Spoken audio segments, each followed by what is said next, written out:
swear before. No, this is, Ramadan's over, so it's okay. Now it's recorded. When I take the sway, you're gonna turn it upside down. Yeah. Okay. Tail sway. So what we do? That was like some kind of weird parkour, man. When he curses, you never see it coming. You never see it coming.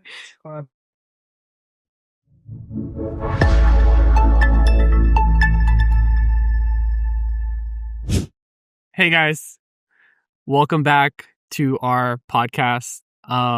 We just had like a little snafu. I don't know which part you're gonna keep in, but I don't know exactly. But Ali almost fell, and it was really funny. And I hope he keeps that in there. But I don't know if he will. We'll find out. We'll find out. But no Ali's were injured in the recording of this episode. At least not yet. At least not yet. Not only that, but he's sitting. Yeah. He's a safe man now. I'm the director's chair now. He's on the director's chair now. Welcome back to another one of our podcasts. I'm Ramiz. This is Nabil. This is Alize. And we're back doing it again. Eid happened. That was a lot of fun. How was your guys' Eid? It was good. We do this thing where we host every year. So we had an open house, and we live right by the masjid too. So people were kind of like coming in as soon as prayer was over. And I feel like our last guest left at 2 a.m. Oh wow! So yeah, dang. Yeah, busy day. It was absolutely. It was a busy day, but it's expected. Yeah. It happens every year. And you know what it is? We have an open house. People come in waves, and the way we kind of did it was like, we had all the uncles and aunties and stuff come in the daytime, and like we're like, oh, it's like a brunch or whatever. And then all the homies came in after like 8. Yeah, that's nice. So it was really good. Yeah. The awkward thing is we had the aunties come over first, and it was and uncles, aunties and uncles come over first, and my mom was like, oh my god, show them your podcast. Oh god. And it was me, Ali, and this. Nabil.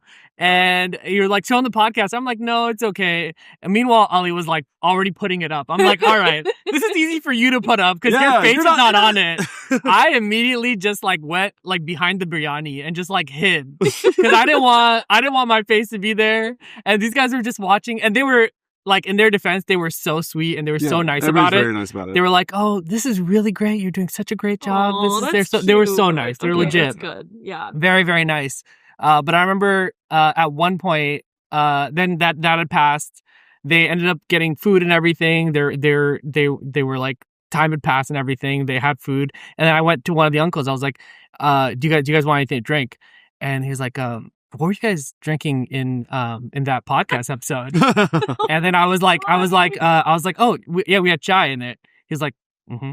He didn't believe you? No. And he's like, that's what I want. Yeah.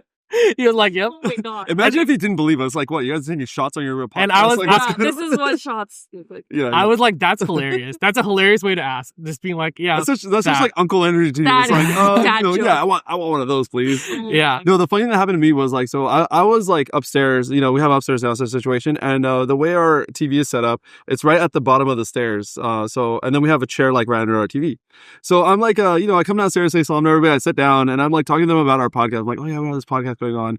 And then I have this whole conversation with them. I get up and I turn around, and it's like my face is on the screen. So imagine like this face is like my face is up here. I'm sitting down here talking about this podcast. Like I was like, man, I probably look like such a jerk. Like this guy's like so obsessed with himself, But it was good though. I think once we kind of put it out there, I feel like uncles and aunties and stuff, they just get really excited whenever they see like, oh my god, like that's such a cool creative thing you're doing, and for the culture, and you're doing such a good job of representing who we are. Yeah. No, then when I walked in, they were like, oh hey, you're the one. Yeah. Oh yeah, that's right. Yeah. And I was like, what are you talking about? I was like scared. I was like, I just met you. Hi. That's right. Yeah. I think they were just happy to see just the whole team back together and everything. Yeah. But it was fun. That was our Eid, and you joined us later and everything, and it was nice. We have Sammy here too, by the way. Yeah. And he's our first. All good. We're panning over to him. There we go. Yeah. Can I contribute? Yeah, please. Because Sammy was there too. You're on film. Yes. Hi. The the auntie who showed up, like, who were the single people? Oh yeah. Oh my god! Oh my God. Can we reach out to her and get Yes. the mugshots that she got? Oh my God. Everybody, and we'll just put it on the. Oh, yo, they belong to the community now. All right, they're literally for everybody now. That was wild. I completely forgot. I That could was- block that out, Public dude. story. Yeah. That was crazy. Yeah. We definitely have to address this. Okay, so there's this auntie that came over. Okay. As most of our friends who are watching the show already know, like me and Reese are like, crazy single. Like we've been single for a long time. Everybody knows. Everybody's always trying to set us up with people. And these aunties, I feel like all these people who find out as soon as we're single, like they know that we're single, they're like, okay, you know what? This is like inventory. If I can get information about these guys, I can go show it to other girls. Like, oh, I know 2 single guys, and they're both like, whatever. Anyways, before even she started doing all this photo stuff. Okay. Aside from this, one other thing I want to talk about, on Eid Day, we stayed awake for Chandra. We did our whole thing. I had to entertain the guests, and Ramiz went upstairs and knocked out for 5 hours. Gonna throw that out there, all right? He's a smart guy. I should have done that too. I didn't think of like, okay, maybe if I come downstairs, I can just like grab something to eat and go back up. Nope. Once you're downstairs, you talk to people. So anyways, that happened. And I was there. You guys don't know this, but... Just like, breathe? Sorry, I'm getting a little too excited. The But what happened was like all these aunties and uncles were literally plotting this whole thing. Like they literally were like, as soon as all the single guys get here, we're just gonna take pictures of everybody. And my mom was like, okay, yeah, whatever. Anyways, what ends up happening is that I guess my mom was just like, well, it was one auntie, yeah, who like lived for this moment. Guys, this auntie's gonna watch this, isn't she? It was no. Look, I'm sure she meant well, but it was like one of those things where It was sweet. From her perspective. Even if she watches this, shout out to you for doing that. But she basically walked in to the garage where all like the younger people were, and was just like, okay, which one of you is single? And all the single people were like, oh my God, don't tell her. And no one wanted to stand. And she was like, come on, which one of you is it? And then the audacity of one of our married friends, he stood up. Oh my God. And he stood up, and his wife was like, cut. No, it's okay. Pauline's gonna take care of that. Yeah. But she was like, oh, what are you doing? Sit back down. And she basically went around and took pictures of all the single people. Talking like here, like this is it. It was the most awkward Tell me picture. about yourself. Yes. Yeah. Quick. And I imagine it's like one of those pictures that like aunties take where like it's like it looks like The it's angle centered, was but it's terrible. like, yeah, it's like not centered. And I remember when Nabil, she was like his forehead. oh my God. She took pictures of me like all day. Like it started in the daytime and it went on until the evening. And it's like, yeah, it happened like a bunch of, and she did the thing where she recorded me saying stuff too. She's like, okay, say something about yourself. I'm like, what? That I did not know. I was holding on to my husband's arm. I was like, do not leave my side. This is terrifying. I don't know what's going on here. I was reaching for your husband's arm. That's how scared I was. I did not want to be there. And that was just like a lot. But I will say, shout out to her for wanting to help us. Yeah, exactly. She was a very sweet woman. And if she's watching, just like subscribe because your intentions are good. Your intentions are good. And the whole thing about that too is like, based on how they like operated these things in their like time when it was time for them to get married, I feel like that's how they just think like, oh, you're a single guy, I know a single girl, like I'm just gonna go and like make you guys meet. You guys can just like fall in love and be like married forever. But yeah, I think the intentions were there. Yeah. But it's just like the way, it's fine. I was a little more tact would be nice. No, as that auntie was leaving, I was like, you know what? Next year, there's going to be twice as many people here because they're all going to be here with their wives. You did say that. Yeah, I was like, inshallah. Inshallah. Why is that a bad thing? No, it's just fuel the fire because it puts the extra pressure on us that if we don't have a +1 next year, it's like, I guess I didn't take enough pictures. Like she's just gonna. By the way, how did you feel about all this? Because this is like our life growing up here in the Pakistani community, but you're from like Maine. Yeah. How was this? I was worried about you. I almost thought I'm the new guy. I've said this joke before, like this is season 8. I'm like, I'm here now. I've said that too. So I thought with the auntie, I was kind of laughing because it wasn't me yet. There were other photos. Right. So I was kind of snickering. And then next thing I know, like the lens of power, like Sauron from the Lord of the Rings, just like got on me.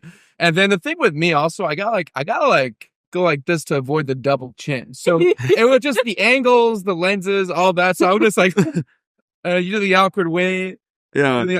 Do the awkward way. Yeah. You know? Yeah. So then I just sort of like melted into my Z. But it was eventful. It was fun. 10 out of 10 would go back. Okay, Good. good. That's good. 10 out of 10. That's what I enjoyed matters. it. That's what Yeah. matters. Good. You know? If you- Content. It's good content. If you gave us a 7 out of 10, I'd be like, that's okay. No, it was, That's it was okay. quite fun. It was Okay, quite good, fun. good, Yes. good. Yeah. I feel like everybody got a different like story that whole night. Like Yeah. there was this, because even with like all the friends getting together, it's almost like we talked about this in some other episodes too, where like Ramadan is like insane in LA. We know so many people out here, and we're always doing something every day. It's literally like the season finale of Ramadan is like our Eid thing, you know, because everybody comes through, and all the homies that we have iftar with every day, we're like, hey, the last day of Ramadan is Eid, and you guys gotta come to our house, you know, and do the whole thing. Yeah. Yeah, it goes hard to the end. But so our topic today is kind of related to that gathering, because we had this other very like interesting conversation with one of this uncle who's very nice and talked to us for a while, and he was just like, how can we, the older generation, be helpful? And we were just like, you know, it's interesting because we're all from LA. We're all doing a lot of different things. And we were just kind of telling him of all the different things we're doing. And then his whole thing was like, okay, let me know exactly what you want to do, how you want to do it, and then bring it to me and let me try to be helpful. So one of the things we wanted to talk about today is the brown hustle. And it's like, that's the overarching thing that we're titling it. But it's basically, we do a lot of different things and we're passionate about. And we see what works, but we're putting in the effort for all of them. And we all have things that we do. Like we have this, for example. We don't get paid for this. This is like not our job, but this is one of the things that we do, and we really enjoy doing it. We're trying to explain that to him, and I think it's like a really, really good point. You know, I feel like you have your clothing brand, Yeah. and there's so much of that there. But yeah, like how's that been for you? It's been going really well. But yeah, obviously it's like been such a learning curve. By the way, it's called Broken Urdu. Check it out. What do the sweatshirts look like? I'm wearing one right Look at that. Look at that. now. Wow, you guys need to, your acting needs to Wow, get 10 out of level 10. up a little bit. No, it's been something I've been wanting to do forever. And I think like I never had the confidence before. And like I finally like kind of launched it like a year ago. But it's been a learning curve. Like, it's just like navigating, figuring things out, going to like stalls and events. And like sometimes you're like the youngest person there. Like, I feel like that's usually me. Like, I'm the only one with like a Western clothing brand. Like, I'm surrounded by aunties selling like dupattas and shalwar kameez. Yeah. And then it's like people are like, what is this? Like, some people are a little bit like, we don't know if we like this. We don't know if we'll like want this. And then, you know, the kids get excited usually. So yeah, I don't know. It's a process. It's been tough. Like, I'm not going to lie. Like, it's a lot of like ups and downs. I think Desi people can be very like intense and critical sometimes. And yeah, kind of just, you have to deal with that. You have to let it roll off your back and you have to like keep pushing forward, but overall it's been good. Yeah. It's crazy. It's come up on a year, so shout out to her for we're doing that for a year. I feel like there are, like you were saying earlier, like there's a lot of different brands out there. They all have their niche. Yeah. And part of it is difficult to compete, but part of it's like you make the kind of stuff that you want to see. Yeah. And that's exactly what I imagine like inspired you to start even making clothes. Yeah. Is being like there's this niche not being fulfilled. Yeah. And honestly, for me, it was like, I want to make it more for like girls, like younger, like teenage to like young adult, like women that are like Desi diaspora. I feel like there's so much stuff for like guys out there, like streetwear. I mean, I think we're all like obsessed with streetwear right now. That's obviously kind of what the trend is. So a lot of it's been following that, but I'm like, I want to like pick another niche that just, I feel like hasn't been like appealed to. And we just don't see stuff for them. So I'm like trying to like get out there and kind of cover that. So walk us through what a broken Urdu, like what the spirit of that entails. What do you mean? What's like what you said it's about teenagers. Yeah. It's about broken Urdu, I imagine. It's about Desis. Yeah. Yeah. Being Desi. Just what do your designs encompass? Like, you know, I feel like all these brands have like one overarching thing. For example, there's a lot of these Palestinian brands and it's centered around like Palestinian liberation, for example. And they'll be like it'll be that sort of thing. But I feel like everyone, and I'm a big consumer of these brands. Check out the last episode. See what I was wearing. We all are, yeah. But these hood, I love these hoodies. But whenever I buy them, I'm like, this brand represents this thing or these things. Mm-hmm. Like that brand that I was wearing last time was like Punjabi music. Yeah. Mm. Yeah. And so do you have things that like just overarching things that represent your brand? Yeah, I mean, I think one of my big messages is like there's no one way to like be Desi. Like it's kind of like you can fit in like where even if you suck at Urdu, that's why it's called broken Urdu. Like I hear this from so many people. They're like, "Oh, my Urdu's so bad," or this, and I'm like, that doesn't make you less in this community. It doesn't matter. Like you're still part of it, and like we should show that. We should celebrate that. And like I want to encourage people to like speak your Urdu, even if it sucks. Like speak it, even if you're not doing things right or you're mixing your clothes, you're wearing jeans with your kurti or whatever. Like do it. Like there's nothing wrong with that. Like it's participate in the way that you make sense to you. And I think clothes should reflect who you are, right? And they should make you feel comfortable and yourself.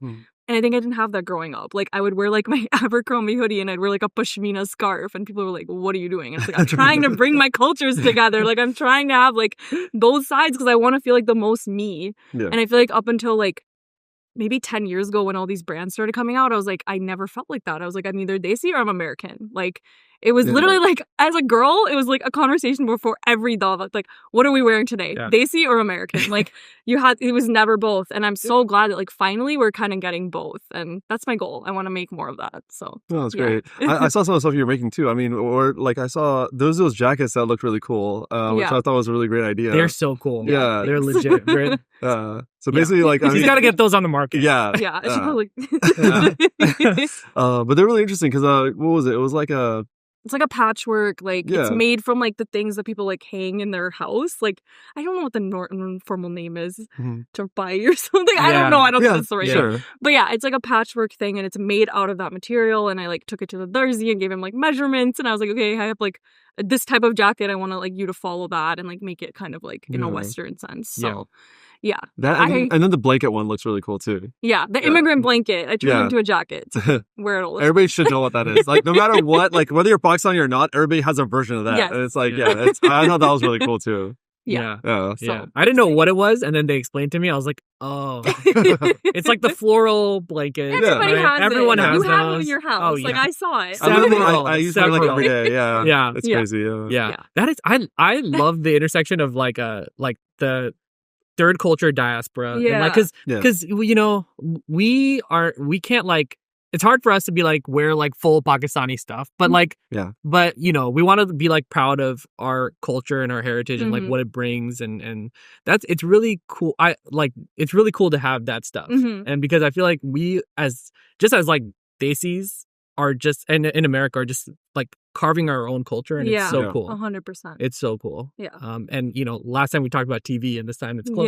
Yeah. That's just another thing that we've seen like blowing up. I feel like. So, which is really cool to see. Yeah, exactly. Yeah. No, it's great. And the whole thing about it too is like, I mean, we saw how our parents kind of came here and they kind of set themselves up, and they kind of were like, okay, well, like even like it was new for them, but it's also new for us too. Like we're like you said, think about how we're kind of forming our own culture, where it's like we're educated here, we have jobs over here, we interact with people over here. Whereas like I feel like a lot of the immigrant families that did come here, I'm not all of them, but most of them that came here kind of settled into their own little communities, just kind of kept to themselves, did their own thing.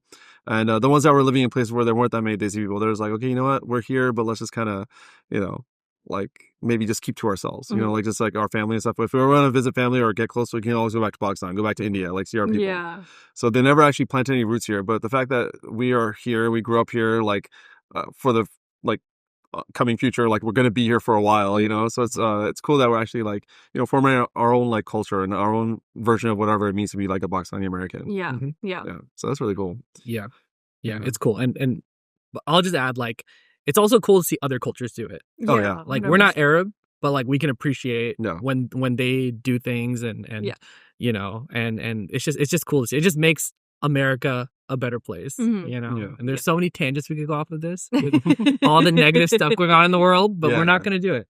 We're not going to do it. We're going to be positive. Okay? We're going to be good over here. Yeah. We're going to try to keep it light. It took us like an hour to come up with an idea today. Yeah. Honestly, yeah. Because it's a bleak world. So here's our positive spin on it.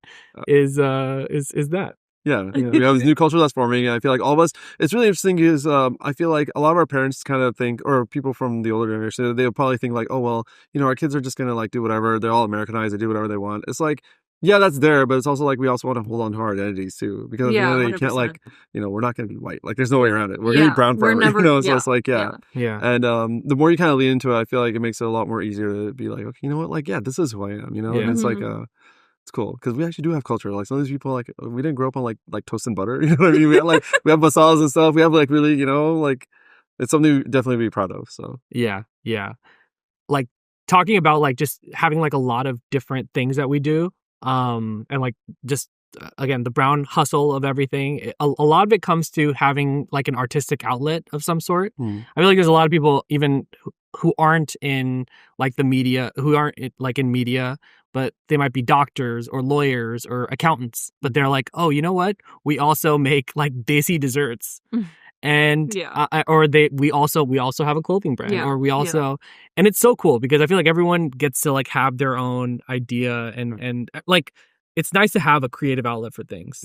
And it's like on that note, like, are there things that you guys see other people do that you guys like really admire, that you guys are like, this hustle really works really well, as it pertains to our group of people? I mean, like fusion food is like the first thing. I love that's great. Yeah, like that's a huge thing that like we're just starting to see. Like, I mean, maybe not just starting, but like we're seeing all these like cool dishes. We're seeing like Yemeni coffee shops taking off, and we're seeing like all of this. Even like basic fast food. I feel like that was a really big thing this year, where they had like in Orange County, they opened this place called like Biryani Boys, where it's like you can literally go in, because when you think of biryani, you're like, okay, it's like a whole like you gotta sit down and eat it. It's like no, they have it in boxes to go. Like take a nihari roll, like all this stuff, So that's kind of cool to see. Exactly. Yeah. Food is definitely like our love language. Yeah, it's a everyone like food just takes off. There was a funny like side story. There was a burger place right down the street over here that they had smash burgers, and they were owned by Armenian people, I think. And they looked really good, and they weren't halal. And Ali just like talked to them the other day, and he talked to them like a month ago, and they just like became halal because they're like enough people asked about it. Oh wow! So it's just like it goes to show you like we don't have a lot of numbers, but like there's certain things that we really like. Food being one of like food is just like the easiest example because we just like man. Yeah, because obviously, like, again, not all people, but in our culture, I feel like most people don't go to like bars. We don't go to like, even coffee shops in the morning. Like, I feel like that's not really like a desi thing. Yeah, it's always like, okay, well, the night's still young. Where can we go and have like a quick bite? Or like, where can you go for like chai? Stuff like that. Yeah. So I feel like those kind of businesses, once they figure that out, and also the other part about it is like we never go anywhere alone. We're always like, okay, hey, like I'm free. Are you free? Let's get a group together and go get like chai or get burgers or whatever. Yeah. So I'm sure businesses kind of figure that out too, where they're like, you know what, maybe if I do cater to these people, like they're gonna show up in numbers. Yeah. Yeah. No, I think it's all like community building is like the whole thing where like we grew up with, like, and I feel like our parents grew up in these like big families, right? They had these like family units, and some people still have that. Like Ali has like the sorry, not to call you out. Joint family system, like everybody, like you guys are connected, but all over here. Yeah. And I feel this poor man behind the camera is like answering his emails, and we just keep like throwing it over to him. No, just kidding. Yeah, no, he's doing a great job. He's our leader. He's our leader. No, but I feel like they had the big families, right? And then like my parents moved to America and they didn't like have anybody, and they just like through phone books and calling people like built a community, and I grew up with all these kids who I still know to this day, and like I'm going to all their weddings now and they're having kids now of their own, and like we're building and keep going forward. But like moving here, it's like I had that same challenge where I was like, I need to make my own community. And I always just think back to my parents, and I'm like, I wonder how hard it must have been for them in the 90s, being thousands of miles away from home, like not even really able to, like, calling was like a nuisance. It was expensive, things like that. So I think I get a lot of strength from that. Like I think about like how hard it must have been for them, and I'm like, I can do this. I can handle this. Like I can, hit someone up on Instagram and ask them to hang out and try to like make my own like Yeah, and the whole thing about that too is like, the thing about for them to be here, like they're literally like, okay, they don't have people here. And on top of that, like the whole system is kind of working against them. You know what I mean? Yeah. Like even the people that they would approach, like, oh my god, why do you talk like that? Oh my god, your food smells so weird. Like things like that, where it's like you're not really welcome in a place, but you're also trying to be like, okay, you know what, we got to start a life here. Yeah. Like luckily for us, we don't have to. I mean, we have. I'm sure. That kind of stuff still persists in its own ways over here, and we have our own challenges, like in our age group or whatever. Yeah. But like just being like here without any like guidance or anything, it must have been like crazy, 100%. and they still were able to make like Yeah. they were able to become like professionals, form mushids, which is really crazy. Yeah. Huge mushids, mashallah. But it's Yeah.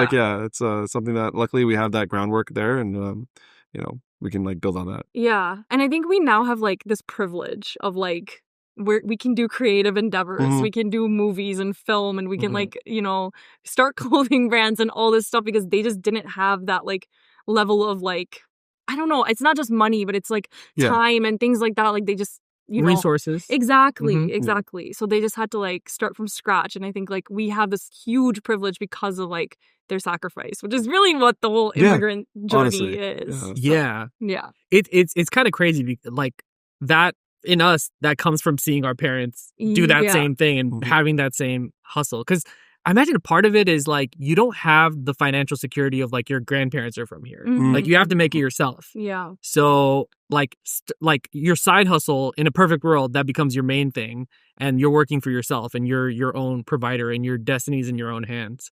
It's kind of like a beautiful thing that just kind of like, yeah, it's like a nice thing that went Mhm. to us. Yeah, And 100%. because I'm trying to think what like some of the first like side hustles that I even heard, like catering was a big thing back in the Yeah, day, Yeah. because there was like a lot of young students who, like a lot of guys especially, they used to come and they were like, we don't know how to cook, we miss our parents' food. And I remember even our mom did this. Yeah, Like she yeah. would like cook for them and be like, here, I made this for you, it's for a week. And it was like very like it was like, return the Tupperware when you're done.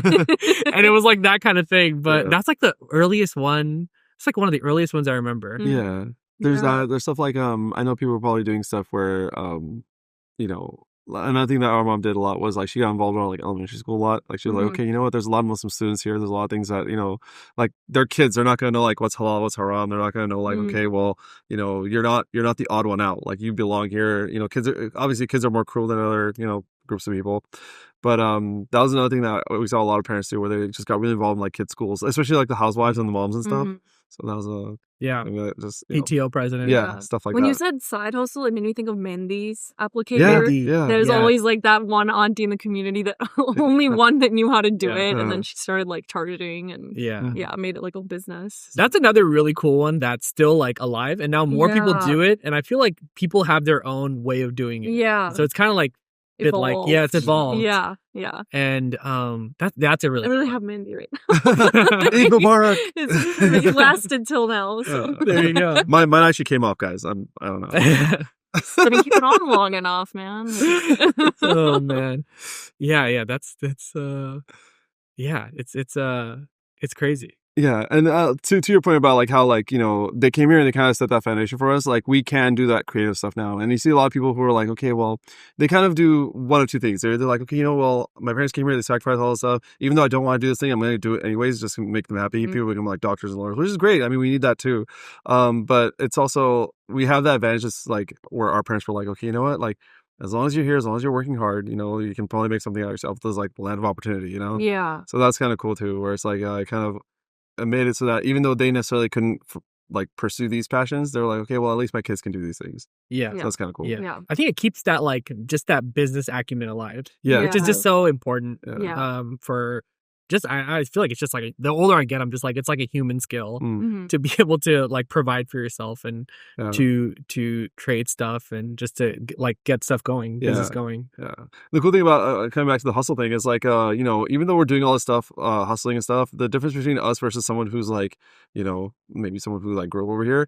The thing is with us is like our parents, they like don't leave your side. Like they're with you, even if you're older or whatever. They're always like, okay, you know what? Do what you need to do. There's gonna be hard times. There's gonna be easy times. But at the end of the day, you always have a home. You don't have to worry about like getting like, oh well, take care of your bills yourself. Like figure it out. You know, like I've had situations, obviously all the time, where it's like you're kind of like, man, like I know what I'm gonna do. My mom's like, just come home and eat food. Like I got you. You know, like you know, it's like you always have something where it's like, even though you're doing all these things, you're trying to get ahead. There's definitely going to be like ups and downs. You don't feel like you're cut off from your family. Yeah, you know? And you know what? Nice. Your mom has like said that to me too. Yeah, oh, really? Which is like really beautiful. As someone who like moved here to LA and like didn't know anyone. I don't have any family here. Yeah, and she kind of just like made me feel like you're in my family now, absolutely. You know? And that's such a testament to community, right? Like and you have to like build your own village. You know what I mean? That's what it is. Like people have this idea of like, well, you know, I just want to keep to myself and whatever. But it's like when you're with yourself all the time, you start thinking in a very like, you know, it's a very tunnel vision, very narrow way of thinking. You're just like, you know, I'm just gonna take care of myself and stuff. So whenever something does happen, you're just like, oh man, like I have nobody to call. Where I feel like just growing up Desi, growing up Muslim, I feel like that was never an issue. Like you could be on the side of the road, be like, okay, which uncle can I call? Who knows? I can like fix my car or whatever. And there's always somebody, because alhamdulillah, like aside from like, you know, us being here and trying to make it work or whatever, everybody has like, you know, there's different people with different skills that you can always kind of like tap into. It's like a huge network, so it's kind of cool. For that though, but like our mom has this thing of being like, the first year for her in America was like the hardest year of her life. Yeah. So whenever anyone comes here from, specifically like usually from Pakistan or Bangladesh, but she has this thing of whenever people come here, that was such a hard year in her life that she's like, I'm there for you. And even with all of our friends who are like, a lot of you guys are just like transplants over here and you guys don't have your parents. She's like, that's why she actually like encouraged us to throw those eat things. Is that I want these kids to be like, come to us when they have problems. And if they even if they like missed like their parents' food, they come to us. And it's like a beautiful thing that our community has. That like it's like our superpower, and it's amazing. I feel like it's just made like our experience so much better. I think just like honestly, I hope even non-Desi people like get on this bandwagon. It just makes life easier when you don't have to financially depend on one person do one thing. And it's like the family system just makes, especially just in America, that's just getting so like harder and harder to live in. It just makes things comfortable, you know. I have to say, I think their generation kind of has it figured out to some degree on this stuff, like a lot better than us. Like this hospitality towards everyone, like they don't know our background necessarily, right? Like your mom barely knew me and just like gave me this invitation and was so sweet, like right off the bat. And I honestly I don't always see that with the kids in our generation. Like I've lived in cities where people just aren't as friendly, and I think sometimes like I don't know where it stems from. My theory is that maybe some of us weren't popular in school and now we feel like this is our way of kind of like trying to be popular now, or we're gonna be cliquey and we're not gonna be inclusive. I feel like this is a common complaint I've heard. So I'm like, I like that our parents continue to be just they try to be open, they try to be inclusive. Maybe not always, I don't know, but that's in my experience I've noticed. Like they want community. It's right? it's like in I know what this is, by the way. I know I could let me debunk this for you. It's because when they were like in Pakistan, they would just like go to people's door and just knock on their door. They just show up and be like, just show up. Yeah. And they'd be like, and then the person would just sit down, have chai for 2 hours, chill with them. Yeah. And that was the culture, and that was that was like that was great, and they did that. We've just been taught as Americans that like that's, and like I mean, if someone just like came in and just was like, hey, I was in your neighborhood, I stopped by for chai, I'd be like, okay, why? There's a Starbucks down the street. Well, not Starbucks, but the coffee shop down the street. You should check my availability at least. Present company excluded. You guys could come anytime, by the way. I will welcome you to open arms. But that has died down, and but I think like I've gained like a new respect for it. And even like, you know, all jokes aside, I feel like even our apartment is kind of like that, and all of our places are like that, where it's like you could just kind of pop in and and it's a very like Western thing to be like everything's like just very transactional. It's like, okay, well I did this, so I'm owed these things, you know, because of this. I saw this a TikTok about like this mom who was complaining about how like, you know, whenever my friends like send their kids over, I have this habit of like sending them like Venmo requests of things, and I'm like, For what? That's insane. Yeah, for things like, Yeah. oh, well, you know, they came here. White kids? Yeah, of course. Are you kidding? Yeah. They're like, I oh, you thought. know, well, you know, they came here and they like watched TV for a little while. So that's probably like another like 50 cents off my bill. Oh, they had my like, God. they had like, you know, Yeah, like I've a seen pack this. of cookies and it's like, you know, stuff like that. It's like, oh, well, they had like a burger. That's probably like $5. We saw a TikTok about this. Yeah. And it was like a whole thing. And it was like, okay, well, that's a very Western way of thinking. It's like everything's very much like, well, you know, this stuff isn't cheap and I had to go out and buy the stuff and I can't afford to feed my family. And it's like, I'm sure like, you know, everybody has their own situation financially, whatever. Yeah. But at the same time, it's like, dude, that's mortifying, man. Imagine going as a kid going somewhere and be like, okay, I gotta just keep my hands to myself because whatever I do, I might get charged for it. Yeah. You know? Yeah. But that's how people think over here. I mean, that's of course that's a very extreme example, but Yeah. everything is very transactional. Where it's like, even if somebody was like, oh, hey, can you like pick me up from the airport? Oh, how much gas do I owe you? You know what I mean? Like, yeah. like I'll gas do- money is yeah. not a thing in our culture. exactly, yeah. Yeah. So stuff like that is like really annoying. We have one of our friends who actually like pays attention to what everybody eats when we go out. Yeah. And he's really good at calculating these things. I know in the moment we're just like, oh my God, dude, I only had like 2 like little like wings or whatever. You're going to charge me for those? Like, he's like, well, you got to be fair. And I'm like, okay, you know what? As long as you can handle it, you can figure it out. But that's how like, yeah, whenever you got to eat with friends, like with We're our, throwing all of our friends under the bus today. You're good. You're But the better than thing me. You is- didn't say the name. But the thing is with these people, that's not a concept at all. Whereas like you show Yeah. up, you're like, okay, like why did you stop eating? Take more. Like what are you doing? You know what I mean? Like yeah. yeah, and that's like it's something that I mean I kind of catch myself doing this. I'm like, okay, you know what? Like let this thing go. Okay, it's like whatever. Because again, we grew up over here, so we have that way of thinking. But we look at our parents and we're like, dude, like these guys made like whole dinners. Like so our Eid party. I'm gonna reference this again. My mom didn't let us cater. She's like, do not cater anything. I'm going to make everything. We literally had like a whole thing about it. But it was almost like, you know, it would have been cheaper to cater actually. But she was like, no, I want to do everything myself. But there's that thing of like the hospitality part of it, the whole like building a community, be like, hey, you know what? Just come over and I want you guys to feel like home. Like, you know, so Yeah. yeah.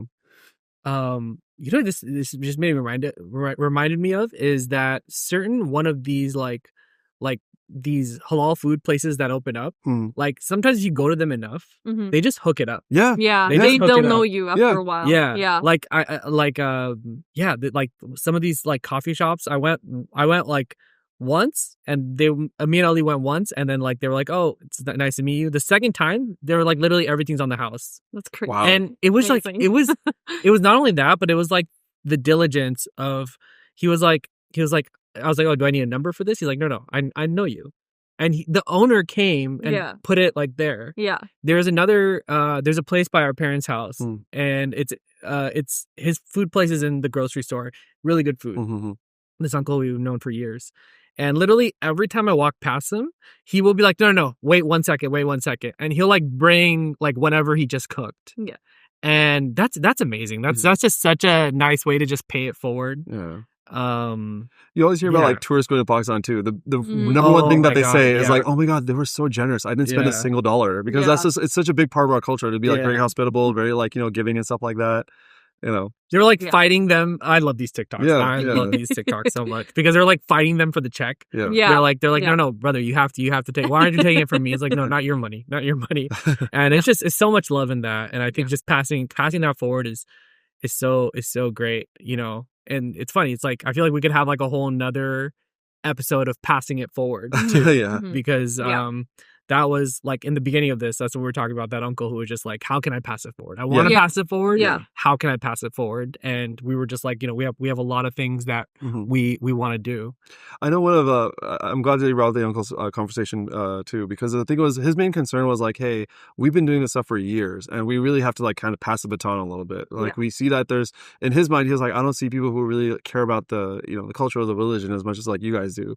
And he was just like, and I told him like we're not very like unique. There's so many people out here that Yeah. really want to make sure that they, you know, kind of carry their culture, carry their like all these things with them forward, you know. Yeah. And there's so many people who are trying to be like, okay, well, we gotta build like masjids, we gotta build like Islamic schools, we gotta build like places for people to learn Urdu, stuff like that. Mhm. So he was like, wow, it's very refreshing to see people like that. And I feel like when we were younger, it's kind of like, okay, well, our uncles and aunties are taking care of that stuff. But now I feel like we have to really kind of move in a little bit, however we can, you Yeah. know, in our own Yeah. way.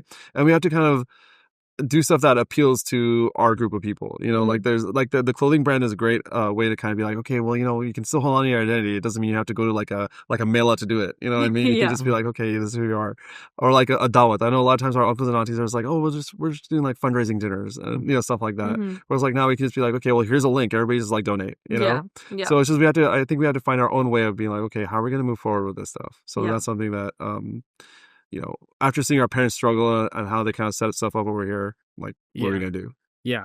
It's like, there's like a couple of like things about this. Like, how do we do the thing that we want to do? Like, how do we lay out the resources that we need to do it and just how it looks like to execute it? How, like, who do we go to?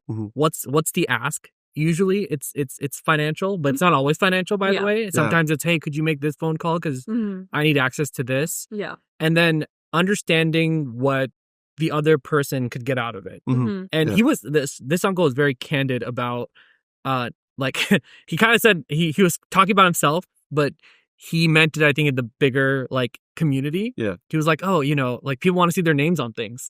Yeah. You know? That's true. And I'm like, that's so candid because vanity is, and it's a part of it for them. And honestly, it should be. It's like the same thing of like how like when films happen, there's producer credits, right? Yeah. And there's arguments about this.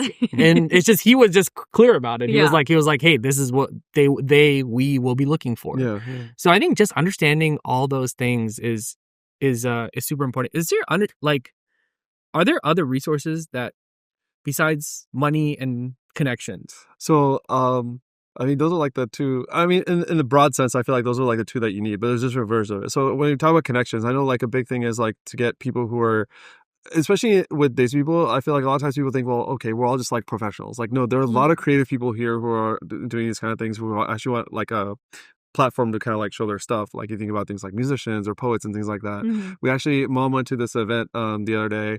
Our parents are very involved in the community. So they went to this event and it was for Eid or whatever. And there was like a young guy who actually went up there and he was like singing. And it's like, what's your like day job? I was like, oh, I'm like a dentist or something. You know, like it's like, he's like, I just do this on the side because I really like, I love these ghazals and things like that. You know? So I feel like there's a lot of people out there who are like, we necessarily might not know who might be into that kind of stuff. Even like Urdu poetry is like insane. Like you don't even have to like sing it or anything, but it's like the fact that you can like, there's some really deep stuff out there that I feel like as we're kids we didn't really understand that much. But again, trying to really hold on to the language, trying to kind of be like, okay, how can we kind of like understand these things and the nuances versus like what like really kind of understand what they were going through and they like there's all that stuff. Like this holding on to the language. I think there's so many people who want to do that. There's so many poets out there who are like around our age who are doing these kind of things. I mean I think just tapping into that whole like creative network, you know, just to get people to come out, and I think that'd be really good. And I feel like our parents and like their generations kind of left out of this conversation sometimes.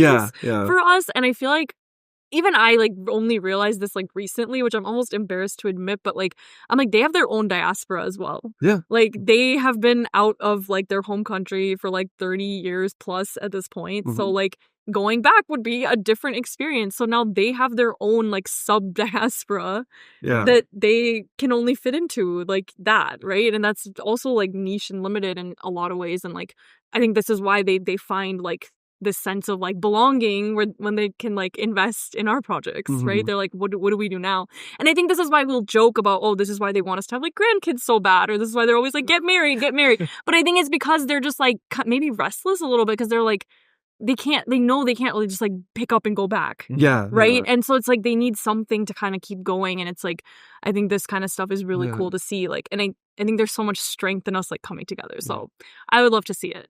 I know it's so interesting you say that because I mean, if you think about it this way, like, I mean, they came over here, they kind of brought that old culture and that's all that they're kind of holding on to. But when they go back, like Pakistan has evolved too. Like Pakistan and India is so different now. And it's like from what we remember as we were like even kids. Yeah. Like you go there, you're like, man, this is like not like, you know, what our parents would talk about, like, oh, well, in our culture, like, Hamare, like, Riwayaten Hai, or whatever, like, all these things, like, it's not there anymore. Like, even, like, the younger kids are just like, okay, well, we just, like, don't really wear shawarmis or whatever. We don't really, you know. So. Actually, recently, my brother and I, we were in Pakistan, but we were calling my dad a fob. And he was like, fob, he's like, I know what that means. Like, he's like, excuse me. And he's like, I know F means fresh. He's like, do you think I'm still fresh off the boat? Because I've been in the country for like 30 years. Like, I'm not fresh anymore. It's a good so, point. Yeah. Like, you can't keep calling you a fob forever. And like, Yeah. my mom actually started getting defensive. She's like, no, like, we are also like, at this point, we're humbi American and like, Yeah. and so I'm like, I don't know. It's an interesting thing of like, they Yeah. have their own kind of like struggle with this whole thing that Yeah. I feel like we talk about it all day and all night, and we turn our parents into like the caricature or the punchline, which is like, that's really not, that's not them, right? Yeah. They're more than that. Yeah. Yeah, I think they realize like taking trips back that they're like, oh wow, we are American. And things have Where changed. things have changed. Yeah. They're different from us. I think spending more than half your life in America changes you. Oh, yeah, for Like sure. you become assimilated, and 100%. and it's just Yeah. it's different. That was his mom too. We're like, technically you lived more over here than you did in Yeah, Pakistan. You know, like yeah. you're actually like more. Yeah, You've been here yeah. for At like more this than 35 point, years. You know. Yeah. We I was talking to somebody in Pakistan, and they had connections for fabrics and stuff like that, and they wanted to they were like, oh, this clothing thing is really big. This conversation has just popped in my head right now, and they're like, oh yeah, we do really good hoodies. We could do like these designs. They're like looking at like plaid designs and stuff like that, and I'm like, think of like a computer science person with like a tucked in shirt that fits too tight. They're like, this is gonna kill in America. Everyone's gonna wear this, and we're like, no, we don't want that. And like, well, what kind of stuff do you wear? And I showed them like diaspora stuff. Mhm. There's so many great South Asian artists who will just have like I have one with this artist named Half and Half. Shout out to her, she's amazing. Yeah. It's like 2 cups of chai and mehndi on the hands, and they're just like high-fiving. They're like doing that, and so they were surprised that the diaspora like brand was appealing to us. I was like, this would kill. Yeah, this would really sell, because for us, we're not running away from it. It's part of us, and we want to celebrate it now. Yeah. And they could not like understand that. They could not understand it. They're like, wow. Yeah. It's you know what it is? It's Friends. What? That show, Friends. is Elaborate. You need to elaborate this. Oh, I gladly. All right. We The need more show context. Friends is corrupting Pakistanis because they think all Americans are like that. Do people still watch Friends? In Pakistan, actually, yeah. Oh my God. Yes, Yeah. that's But I feel like just thought it's about too this. like raunchy for like. you would think, but it's Pakistanis. They're watching what we're watching, but except Friends for whatever reason is just like really resonates well over there. Yeah. To the point where they could like quote these episodes and they watch it and they're like, this is what I was like, no, that's not even white people. That's just that That's show. just- yeah. Is like that. Fantasy. That's just that's like over the top people. You can't, by the way, you can't live in Manhattan without a job. It's just like, what? No one just inherits apartments. My cousin is younger than me. He watched Friends. Yeah. I mean, I watched Friends as well, like Yeah. after the fact, like way like 10, I don't know, 15 years, no, 10 years ago. Because it Yeah. ended what, like Way 2000, after. 2005, I think? Yeah. We watched it a little bit after too. Yeah. But it's like good and bad came from it. The good that came from it is their English became a lot better, and they're just grip of the language became really strong. Yeah. The bad thing is they want to, like, a lot of people want to assimilate to that. A lot of people over there, and we're not watching that show, and we're just like, how do we bring our own self into it, and how do we make our own stuff? Yeah. Hard pivot, Nabil. Did you see Deli Boys? Pop quiz. Wow. I was actually just thinking of Deli Dang. Boys too. Okay, Did I yes. get 'em? For all the people that were asking and were wondering, yes, I finally did Oh watch shoot! it. Really? I watched the entire series. Yes, I literally got done like a day and a half. It was It's like such 20 a minute short, episodes. bingeable And you show, know, luckily I have like the ads free version, so I was able to kind of like fly through them. Oh, okay. Yeah, Rich you know, people. we're out here. podcast. We're out here. You know? Dang, the unemployment really shoot. feeling it right now. I would have still gotten it. You know what I mean? But like, actually, no. To be fair, it wasn't actually my account. I'm gonna again shout out to Ali behind the camera. It was his account.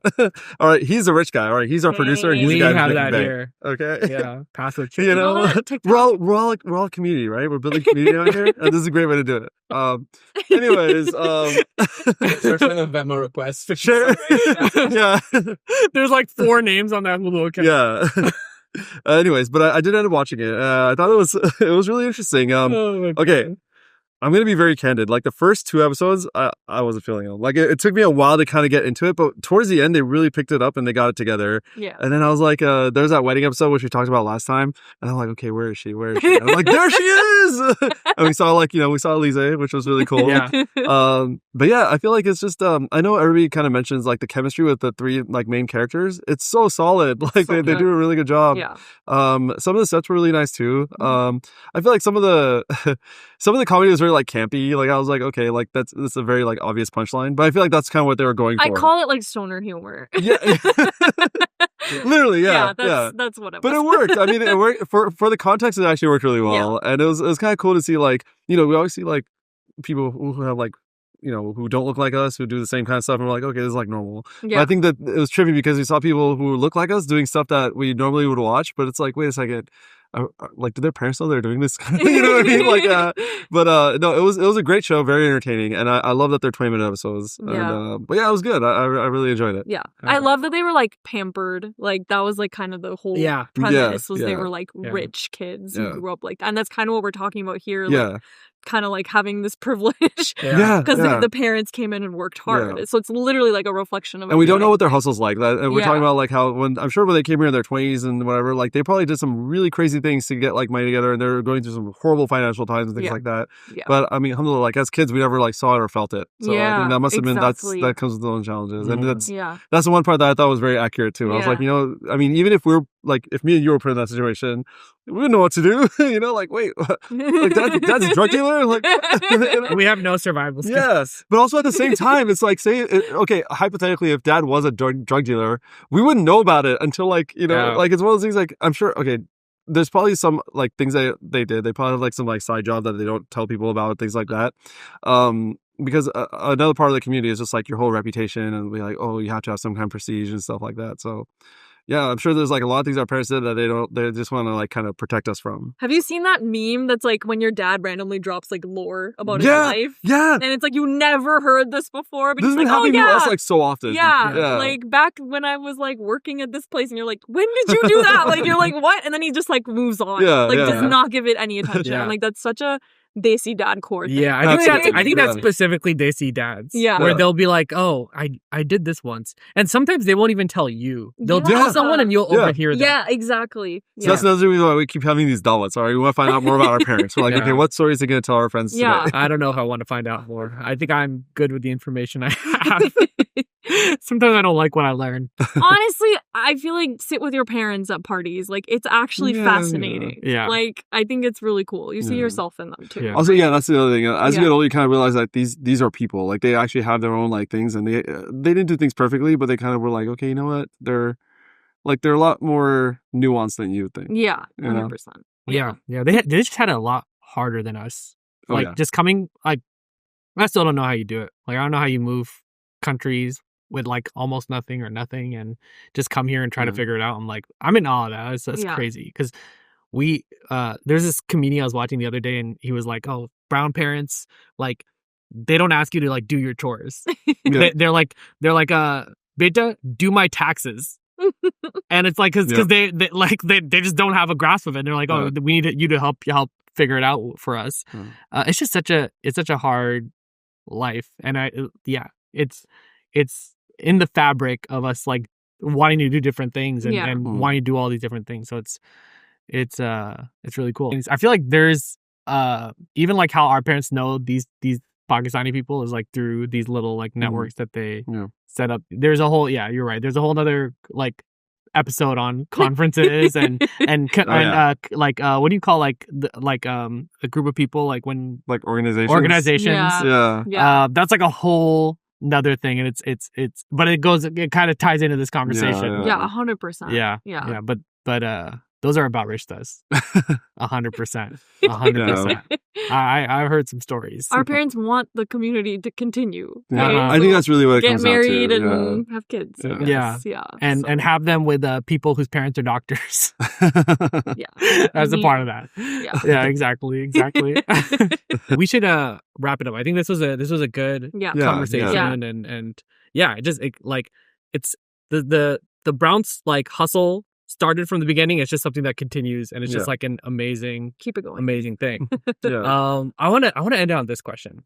What's something to give a shout out to people who are doing it right? What's a brown hustle that you really admire? Someone who's done it really well that you could think of. Like in our generation, or that exists now. That's a business now. That's been doing it really well. I mean, is it Edible Arrangements owned by like a Desi guy? Yeah. So I mean, stuff like that, where it's like they're kind of like starting off these small brands and then just kind of like growing them into big companies, which is really kind of nice to see. And that's like Desi or Muslim. I think it's just like really cool to do because it's like you have everything working against you, but still you're able to make this huge thing. That's a good one. Yeah. That is literally like a $500 million company. Yeah. It's massive. It's massive. Yeah. I was, I had one locked and loaded. I was a little unfair with this because I knew what I wanted to say. I knew what I wanted to say, but I was like, how do I say it? Okay. Kanafa Queen. Yes. Yeah. She's so good at what she does. Yeah. She's like a brand in and of herself. And it's so nice to see her getting in front of celebrities and like she's literally like one of the best desserts I've ever had in my life. Kanafa is one of those things that it's just a sensational dessert. It's universal. It's good. It's and she just, the presentation's there, and she's like the brand of it. So like she's always behind it, and she's just such a sweet person. She really is. She was actually at the at Sana Cafe. Oh, no way. And when she was there, she recognized me and Ali. Okay, and she literally she was like, "I got you guys." Like a genuine person. She got us kanafa for free. She remembers everybody, which is amazing considering how many people she interacts with. Like even when she sees us, I know they opened Sanaz Cafe in Hollywood, but we have Kamaria in Fullerton, and she's there pretty often. Her products are there too. Every time we go there, she's like, "Oh hey, how are you? I haven't seen you in a while." And I'm like, "You remember me? Like you're talking like you were like delivering stuff to Dua Lipa like 2 days ago." But it's really, I mean, it really goes to show like she really loves what she does, and she's so good on like just kind of making sure that she makes you feel special. There is a diligence to what she does. Like, even when I was there, I was like, like she was talking to the owner, and she was like, "Oh, I'm sorry, were you gonna order?" I was like, "Hey, are you gonna put your stuff here?" She's like, "Wait, you know who I am?" I was like, "Bro, of course I know who you are.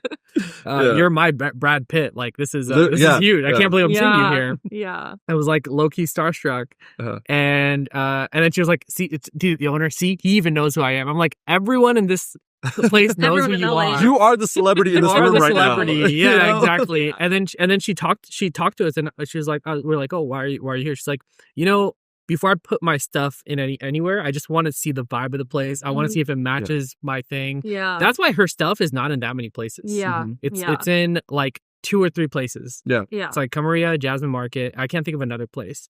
But just like those places. But she's very like diligent about that. And that is she's building a brand, like she's building a brand. There's like a level of care given to it. I just admire how she works. That's mine. Yeah.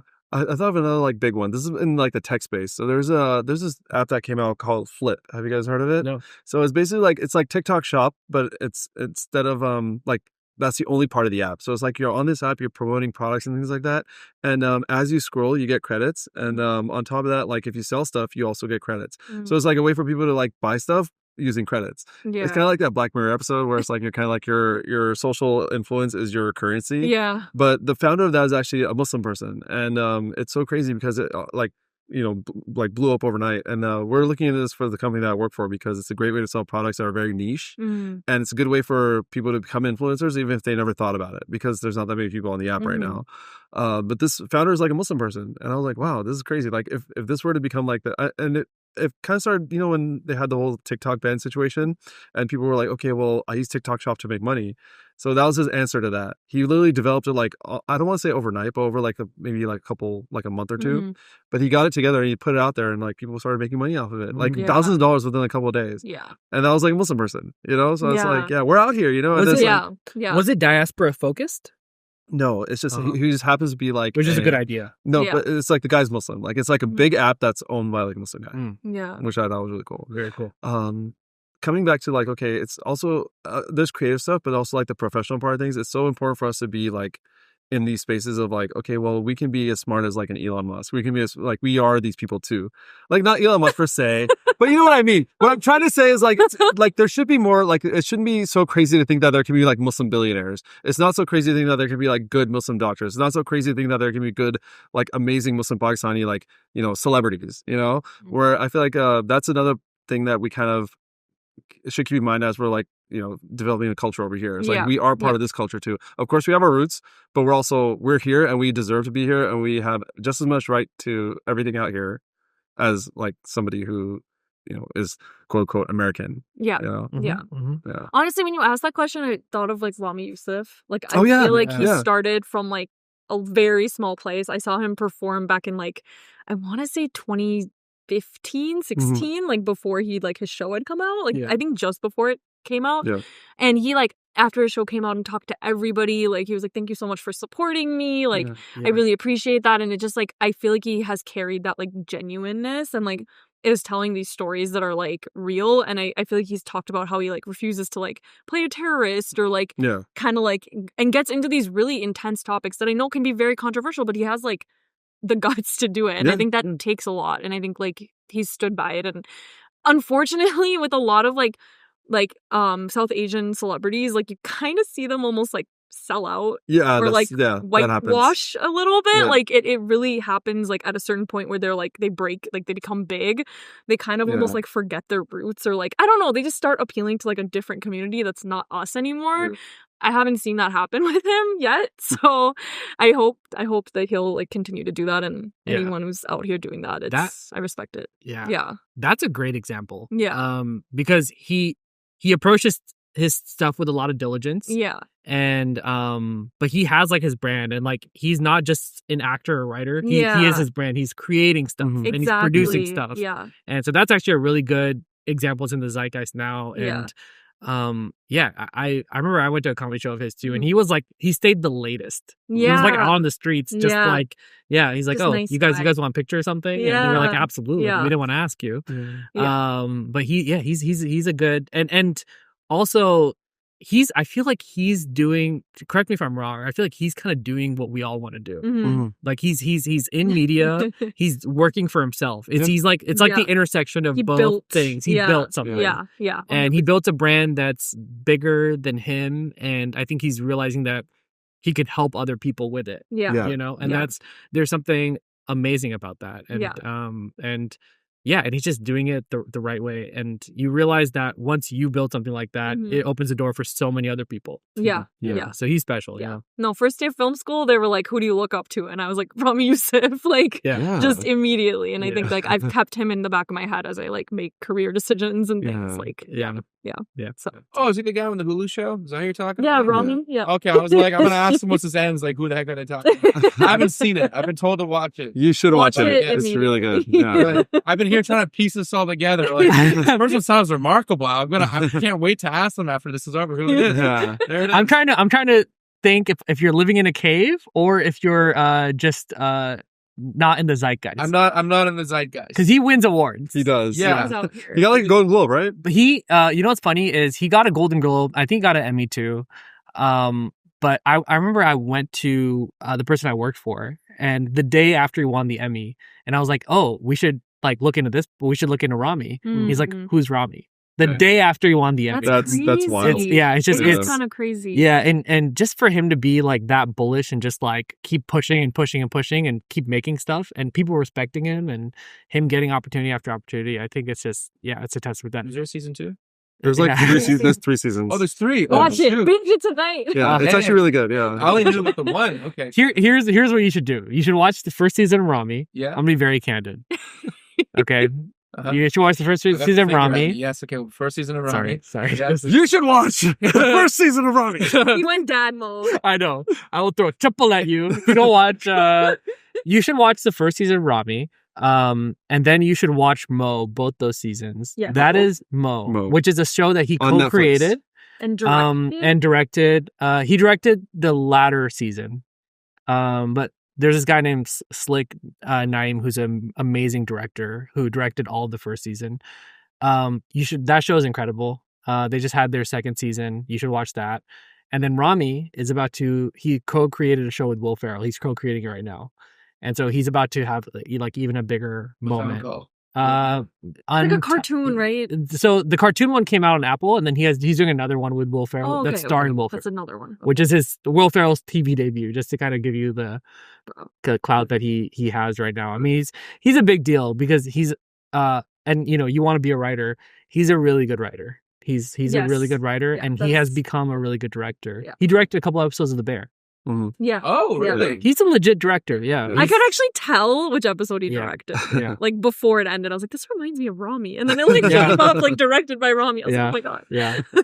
He's one of those people who position like just brilliantly. I'm obviously like a fangirl, whatever. Yeah, same. But he masterfully positioned himself from a comedian to an actor to a writer to a director. Yeah. And now he's kind of in that he's like almost in that Shonda Rhimes lane where he's like just a whole thing in and of himself, just brilliantly done. Yeah. And also just using it right and opening the door for other people. Yeah. Interesting. Yeah. What's his nationality?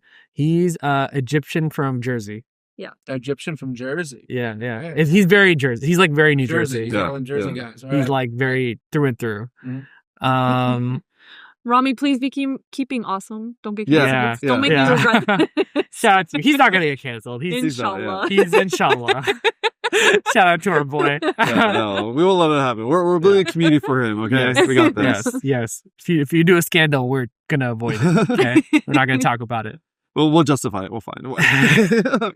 I'm kidding. Oh my We god, cut our that out. editor has to do a lot That's of a work. lot of work cut out. Anyways, that's our episode. Thank you guys for watching us, and we hope to see you guys next time. Yeah. These guys. Bye. Thanks, Thanks, Sammy. Bye, guys. See you. A slow pan to Sammy. Our one fan. And cut.